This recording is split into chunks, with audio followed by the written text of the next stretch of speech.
Today, we're covering how to use and control the volume button on your Nintendo Switch.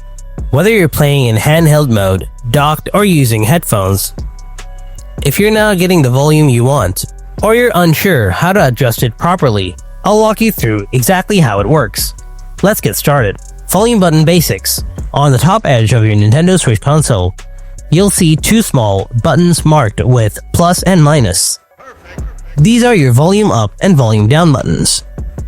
Press the plus button to increase the volume and press the minus button to lower it. Hold either button down for a few seconds to quickly raise or lower the volume completely. The volume level will show up on the top left corner of the screen when you press them, adjusting volume while in docked mode.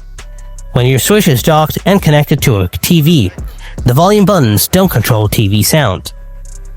Instead, use your TV remote to control the volume output. It's just like how you normally control your TV, but if you plug in a headset or connect Bluetooth audio directly to the Switch, the volume buttons will still work as usual. And that's how you use the volume buttons on your Nintendo Switch. Easy and quick.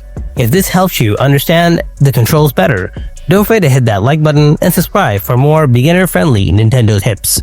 Thanks for watching, and I'll see you in the next video. Until then, stay tuned and take care.